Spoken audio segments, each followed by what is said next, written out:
Shalom. Selamat pagi jemaat Tuhan.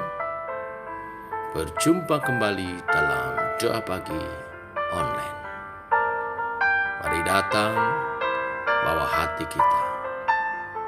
Katakan, selidiki aku, lihat hatiku.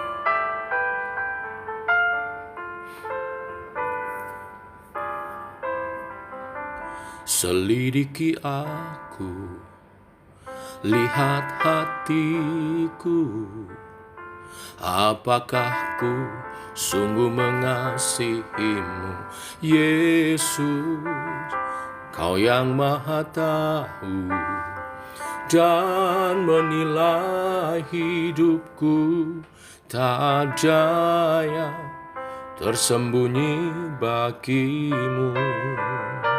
Telah kulihat kebaikanmu yang tak pernah habis di hidupku.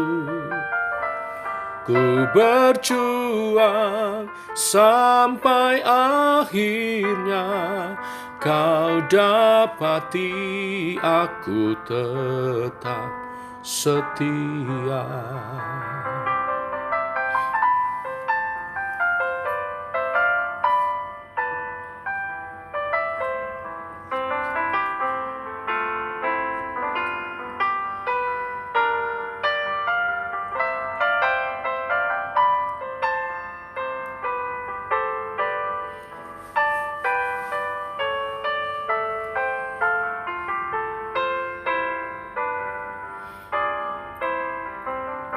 Selidiki aku, lihat hatiku, apakah ku sungguh mengasihimu, Yesus, Kau yang Maha Tahu dan menilai hidupku, tak ada yang tersembunyi bagimu. Telah kulihat kebaikanmu yang tak pernah habis di hidupku. Ku berjuang sampai akhirnya Kau dapati aku tetap setia. Telah kulihat kebaikanmu yang tak pernah habis di hidupku. Ku berjuang sampai akhirnya Kau dapati aku tetap setia. Ku berjuang sampai akhirnya Kau dapati aku tetap setia.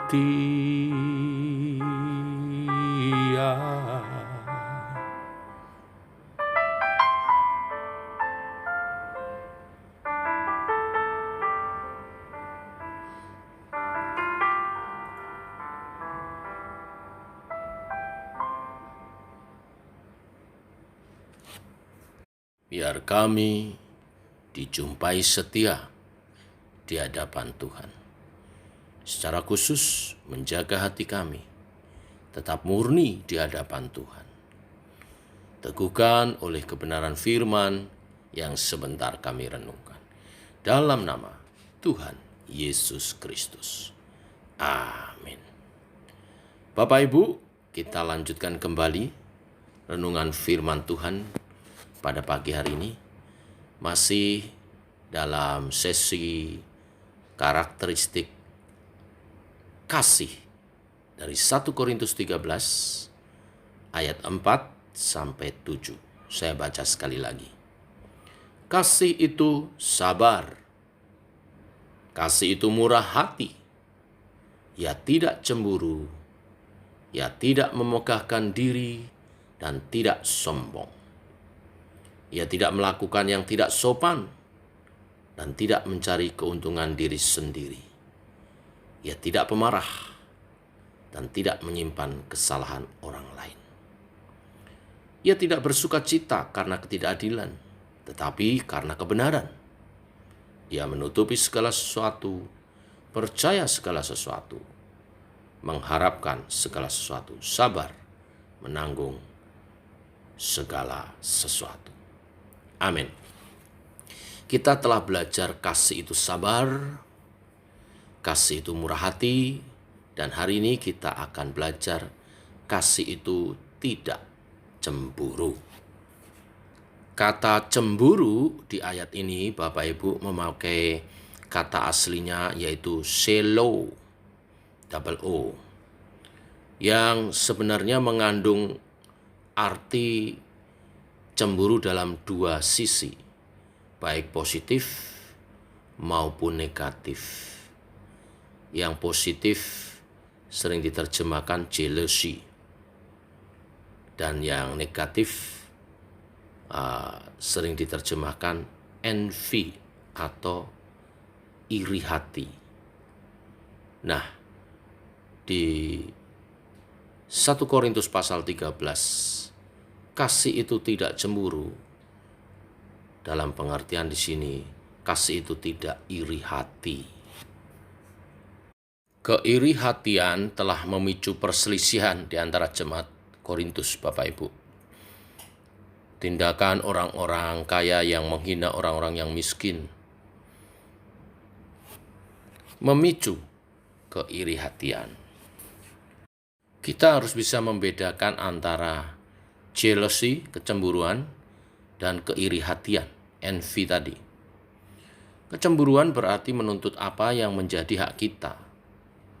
Contohnya adalah kecemburuan Rasul Paulus terhadap jemaat Korintus yang begitu mudah diperdaya oleh para guru palsu karena mereka telah dipertunangkan dengan Kristus. Seharusnya mereka setia.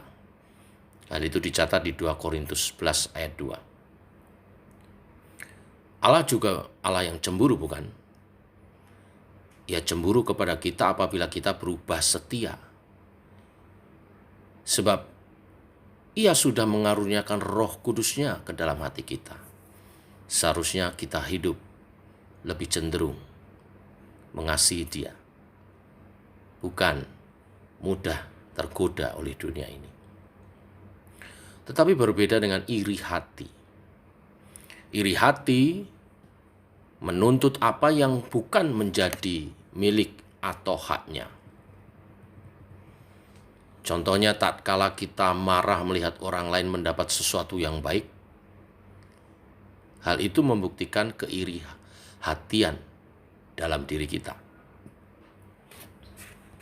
Waktu kita kesal melihat orang lain berhasil, maka kita juga telah bertindak iri hati kepada dia. Matius 20 ayat 15 mengatakan, "Tidakkah aku bebas mempergunakan milikku menurut kehendak hatiku? Atau iri hatikah engkau karena aku murah hati?" Jadi kita tidak boleh iri hati kepada keberhasilan orang. Termasuk juga keberhasilan orang dunia yang mungkin didapat dengan tidak halal, dengan kejahatan, dengan kecurangan. Kita juga tidak boleh iri hati. Beberapa ayat menunjukkan hal itu. Amsal 3 ayat 31. "Janganlah iri hati kepada orang yang melakukan kelaliman, dan janganlah memilih satu pun dari jalannya." Juga Amsal 24 ayat 19. "Janganlah menjadi marah karena orang yang berbuat jahat. Jangan iri kepada orang fasik." Sekarang bagaimana kita menjaga hati kita supaya tidak tercemar dengan rasa iri? Yaitu dengan menanamkan kesadaran terhadap kedaulatan Allah. Bapak Ibu jemaat Tuhan, banyak contoh di Alkitab yang Tuhan Yesus ajarkan tentang kedaulatan Allah. Dalam Matius 25 ayat 14 sampai 30 tentang perumpamaan talenta, Tuhan berhak memberikan 1, 2, atau 5 talenta kepada siapa orang yang Tuhan kehendaki. Juga dalam Matius 20 ayat 1 sampai 16, Dia juga berdaulat untuk menentukan upah setiap orang menurut yang Dia kehendaki. Tugas kita adalah memaksimalkan apa yang dipercayakan kepada kita, bukan mengurusi apa yang menjadi milik orang lain. Kesadaran terhadap pengaturan ilahi yang berdaulat akan menolong kita untuk tetap bersyukur dan tenang, serta menikmati hidup. Ayub 5 ayat 2 berkata, sesungguhnya orang bodoh dibunuh oleh sakit hati dan orang bebal dimatikan oleh iri hati. Di bagian lain, firman Tuhan memberikan sebuah nasihat yang indah. Amsal 13 ayat 30. Hati yang tenang menyegarkan tubuh, tetapi iri hati membusukkan tulang.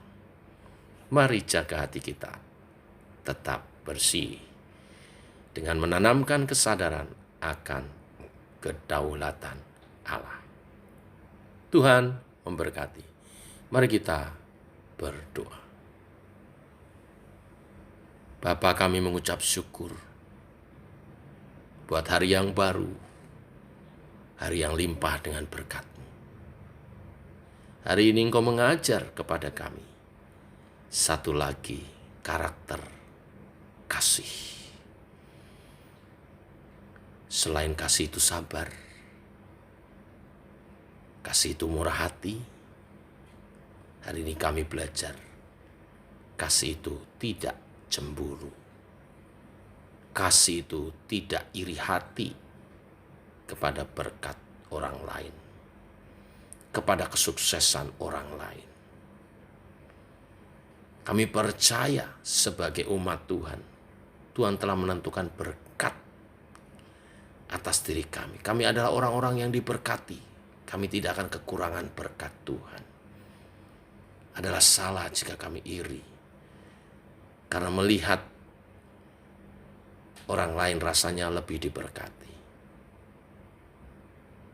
Kami harus menanamkan dalam hati kami akan kedaulatan-Mu,